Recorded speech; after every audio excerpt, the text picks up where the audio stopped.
KSFR Coffin Radio.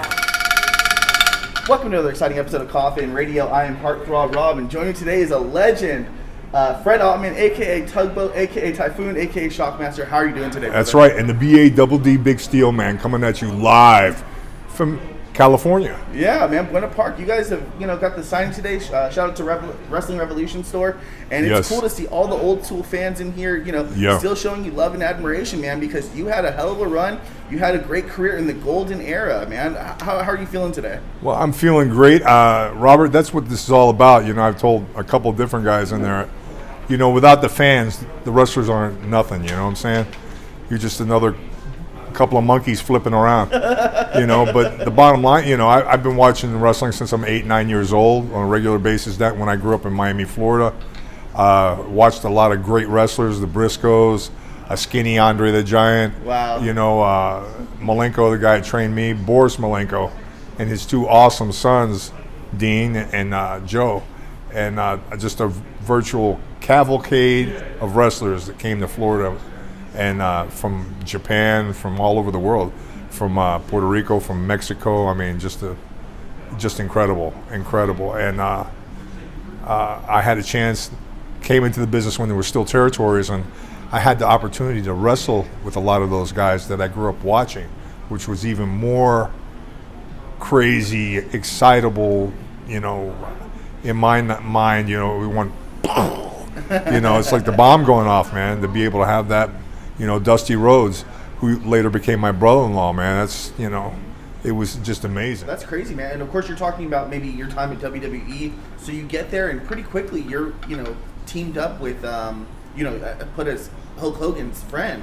What was that like to come in and to be, on screen, Hulk Hogan's friend and putting over and all that stuff? Well, get that Hulk sprinkled on you. Well, the first 6 or 8 months, I was Big Steel Man. Mm-hmm. I came in there. All the encyclopedias, I always reminding people when they want me to sign, they'll come up with either Tugboat or they'll do the natural. I says, you want me to sign all 3? That way it's complete, because most people are trying to complete as many wrestlers as they can to put in their book, And if I'm going to sign this, I might as well sign them all. That way you have them. And they look in the front, Big Man Steel? And I go, no, it's a typo in all 3 books because it's Big Steel Man. How funny. And I was there 6 or 8 months, and then they came up with the gimmick one day. They called me in the office at TV, Pat Patterson, and Vince and other powers that be, when they were, committee deal. And they're like, everything's about merchandising. Everything's about, and the name is trademarked. Mm-hmm. And they go, what do you think about this gimmick Tugboat? I says, let me get this right. You want a character is kind of like a cross between Brutus and Popeye in one deal, And I still watch cartoons to this day. Same. And I have a lot of stuff on discs and tape. Like, I'm on, sign me up. I'm like, yeah, not a problem whatsoever. And rest was history. And when I quaked them and put him in the hospital, I'm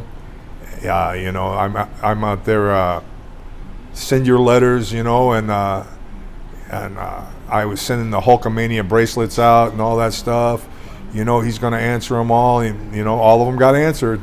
Yeah. I don't know if it's him. I don't think so. But who am I to judge or say? I teased him about when we did an event over in UK a few years ago. I'm like, man, where's my residual check from selling all those bracelets for you?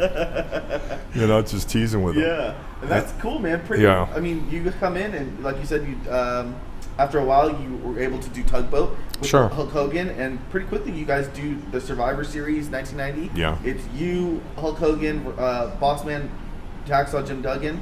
How was that match for you coming in there? Such a big thing. It's awesome. What's even better is he gave me the board that he used during the match, and it's signed. Oh wow! And we were. My wife has it. That's all I can tell you right now. Uh-huh.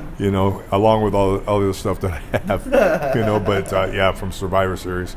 So I think that's very, very cool. That I have that, and But working with all these guys, it's like when I came up there and did my first dark match at Niagara Falls because when I came back from Austria, both Kevin Sullivan, who was the booker with WCW, and the office up in New York had called the office in Florida. And when I came back, I've got Mike Graham, I've got Steve Kern, and a couple of the other guys there, and they're like, Fred, while you's gone over there with Ottawa, both New York and Atlanta called, and they're interested in bringing you up. I'm like, oh my God, and I'm wondering in my mind, am I ready enough? You know, because, you know, it takes years, you know, for me, am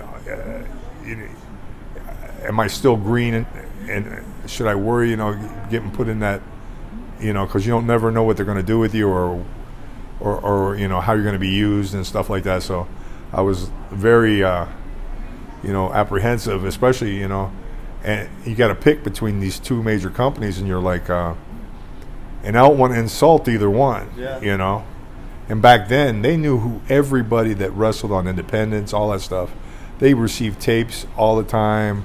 They were getting guys that would submit tapes for their consideration to bring in, you know, guys that thought they were better than what they were actually, you know. And then there was all kind of marks in every territory that were sending shit, you know, up there.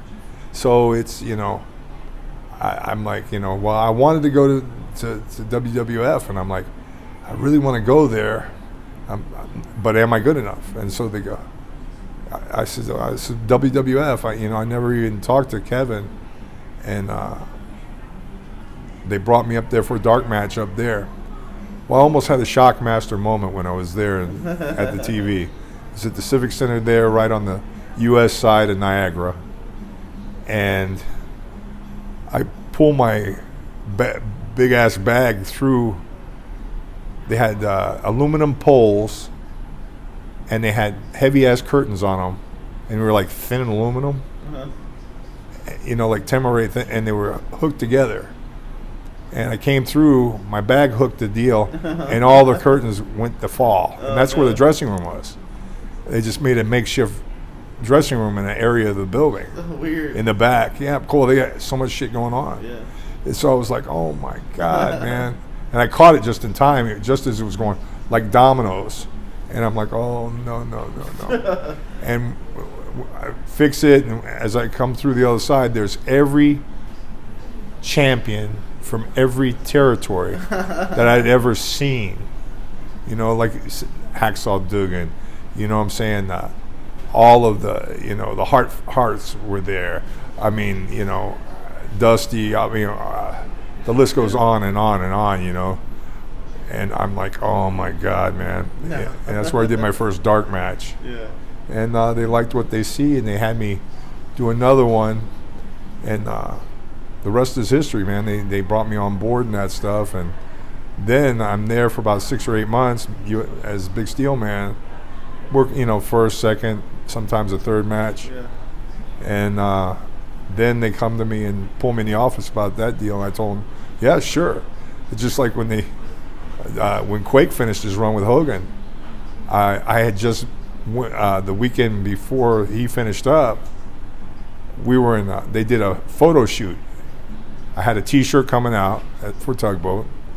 I was doing a photo shoot in Rhode Island on tugboats, all kind of photo shoots from different angles and cool. On the boats. And then I got introduced to the 2-Up Hasbro that they were doing of me as Tugboat that never came out. And I'm like, oh my God. I went home, I'm telling my ex-wife about it and all this shit, and I'm like, oh my God, it's just awesome, and blah, blah, blah. I seen the T-shirt, and it's cool as hell. And I go to TV 2-3 days later, and they bring me in there, you know, and to the office, and they go, Vince is, you know, Tugger, we have something in mind for you. I go, what, Vince? What do you have? I'm thinking maybe it's another gimmick or something. I mean, another piece of merchandise. I'm like, finally going to get some little extra money, you know? And he's like, well, Earthquake has finished his run with Hogan. We had a great idea. What would you think about us putting you together as a tag team? And I go, and I'm like, in my mind, I'm crying because I know no merch. Heels don't sell merch. Yeah, the stuff that I just saw, it was flying away in my brain. And I'm like, never fails, man. But I loved Quake. I knew that putting me together with him, we were able to move really good, and we could do stuff that smaller guys did. And, as a team, double team stuff and all that stuff and everything, I'm like, both of us can drop kick and all that stuff. I could do standing drop kicks, hit guys in the face that were, 6'4", 6'6", no problem. And Quake was the same way. And I'm like, oh, this would be awesome, man. And I said, sure, man, that's cool. In my mind, I'm like, man, oh, after all I just saw. But anyway, rest was history. And they put me together with him and Jimmy, the manager. They did the big turn, screwed Hogan and screwed Hogan. Main event. Yeah, and they put us together, and we were two giant, mean son of a bitches. And couldn't have put no more plain than that. It works, man. I mean, you guys become tag team champions against Money Inc. Yes. That's pretty cool. How did it feel to get some gold at WWE? It was great. Initially, there was a couple there that didn't want to drop the belts to us. That's another story. Oh, wow. But, a lot of people don't realize what the business is all about. If you look at Hogan's career, they always, if he's running a program with somebody, then you get the big blow off where he gets over on the heel. But in the meantime, they're bringing a big, mean monster heel up, to go edge into a program with him to start all over again. Yeah. Superman only lives in the comic books. A lot of people don't understand that, And if you got this same guy, are you going to take and buy a ticket to watch somebody, oh, he's my champion, he's the best, or are you going to hate a son of a bitch for kicking his butt and taking away his toy? Exactly. You know what I'm saying? So that you're chasing it. It's psychology. It's about telling a story, which is kind of, there's so much good talent today, and I don't like to poo-poo on none of the pro wrestling. I like a lot of the guys, and I like a lot of the wrestling.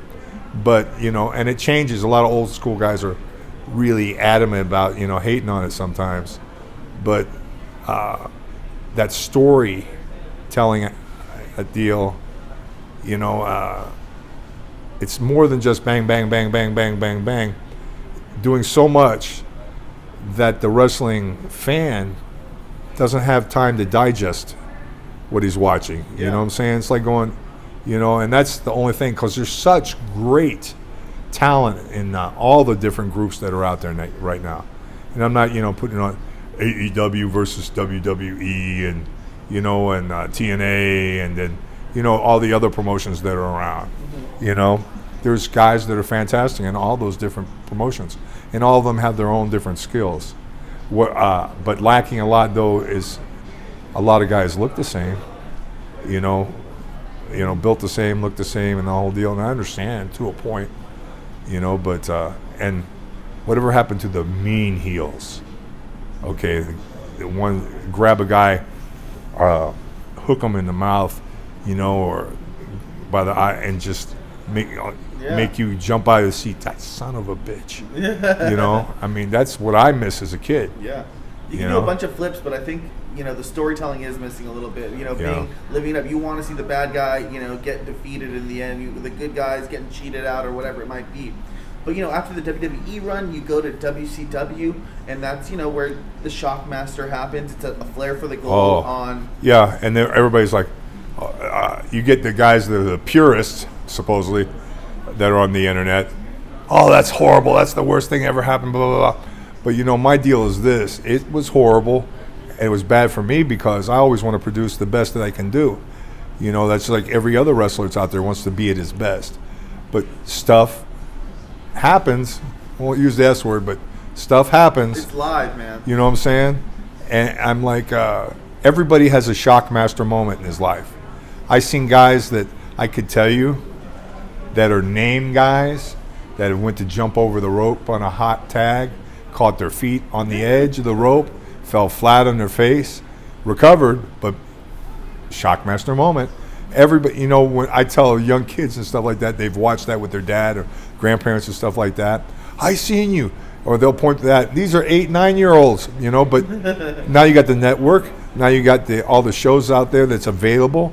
Not to mention YouTube, one of my favorite things to go to, because I can watch stuff from China. There's companies there in China. Yeah. They got a monk over there that's unbelievable. And a whole lot of other promotions from Europe and that stuff, from South America, from the Caribbean. And I'm like, you know what? You know, everybody, you know, should watch that and have a good laugh at my expense.